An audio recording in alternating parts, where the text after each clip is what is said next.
Bonjour et bienvenue à tous dans ces pronostics pour WWE SummerSlam 2019. Donc j'ai beaucoup de problèmes d'ordinateur, donc cette vidéo sera dans un format différent des autres pronostics et je vais essayer d'aller assez vite. Donc on commence avec Trish Stratus contre Charlotte Flair. J'ai un niveau de hype de 4, donc j'espère un bon match, mais je m'attends pas à grand chose de la part de Stratus. Ça fait un moment qu'elle est absente des rings. Donc voilà, j'espère que Charlotte va faire en sorte que le match soit bon, parce qu'elle en est largement capable. Donc je pense que Charlotte Flair va gagner. Et ce match n'a pas un grand enjeu à part l'ego de Charlotte Flair. Goldberg contre Dolph Ziggler avec un niveau de hype de 5. Donc c'est à peu près pareil, hein, j'espère quelque chose, mais je m'attends pas. En fait, Dolph Ziggler peut faire quelque chose parce qu'il est jeune, parce qu'il va vite et qu'il est très bon dans un ring, même si son personnage prend cher depuis de nombreux mois. Et j'espère surtout que Goldberg sera en forme physiquement et qu'il fera pas la même chose qu'à Super Showdown. Je pense que j'ai pas besoin de développer là-dessus. Ça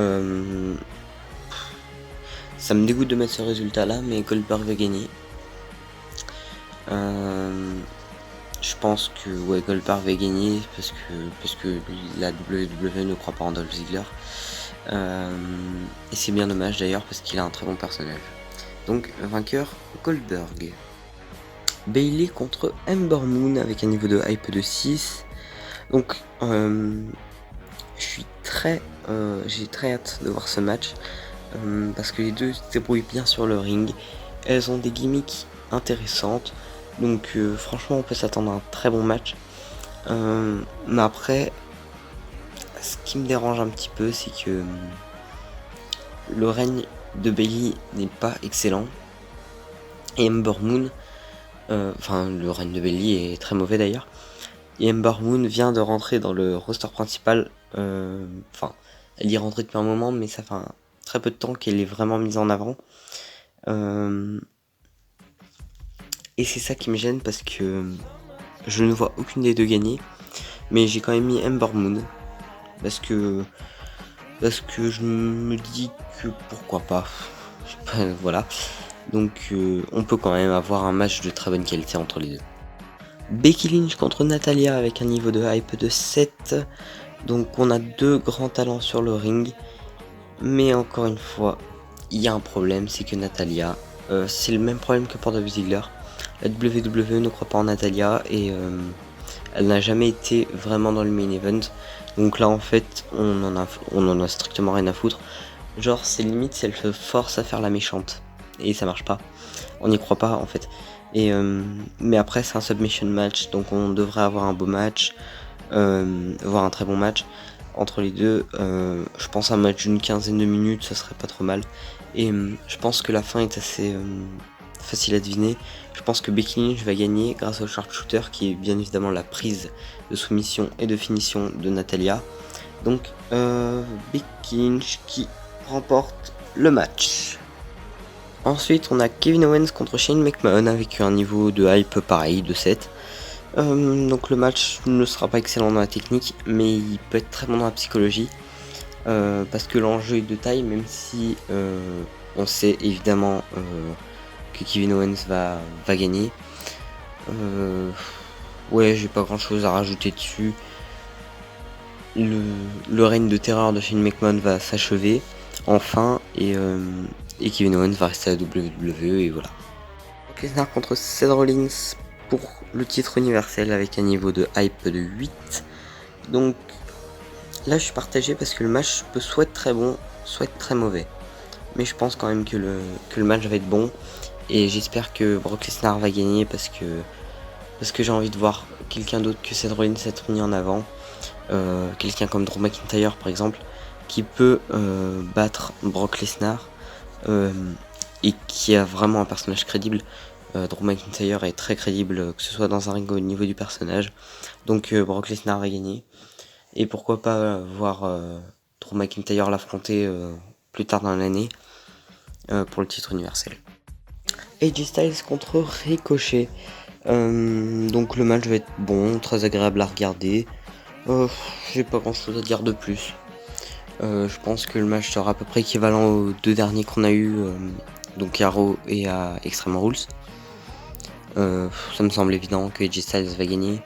Avec les deux aussi, il faut que le groupe soit soudé et que le groupe soit crédible tout simplement. Avec pourquoi pas, on le verra plus tard, un heel turn de Finn Balor qui rejoindrait aussi. Kofi Kingston contre Randy Orton, pareil, niveau de hype de 8. Donc le match a été très très bien buildé et on a vraiment deux grands talents. La légende Randy Orton évidemment et le grand talent Kofi Kingston.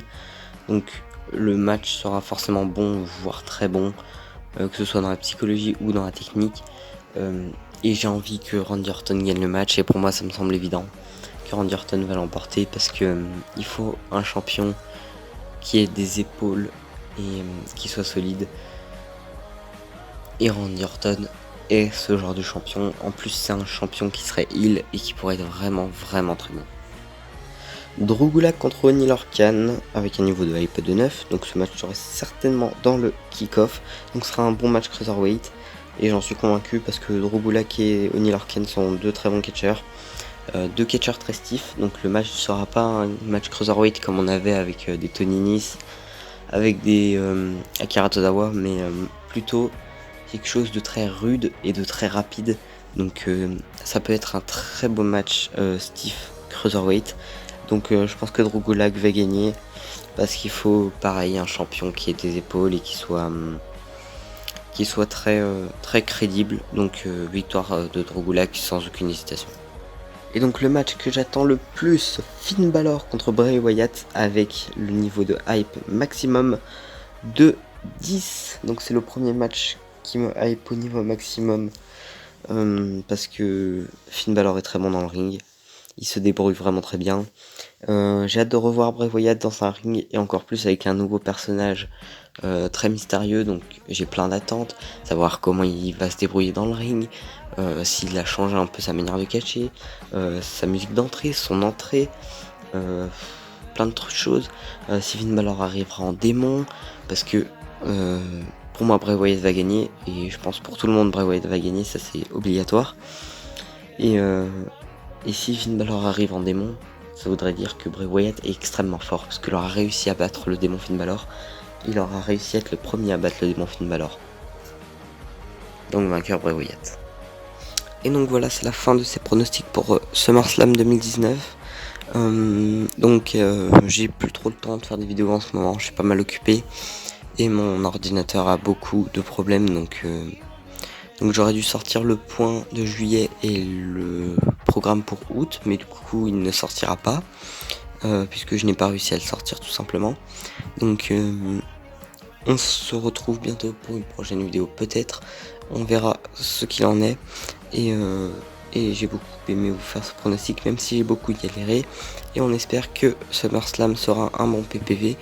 Il y aura sans doute d'autres matchs d'annoncer entre temps, mais comme d'habitude ils les annoncent souvent juste avant le show, donc je ne pourrai pas faire de pronostic sur ces matchs là, et voilà. Donc si vous avez des pronostics, vous pouvez me les mettre en commentaire ou me les dire sur mes différents réseaux sociaux, tout ça est dans la description. Ciao.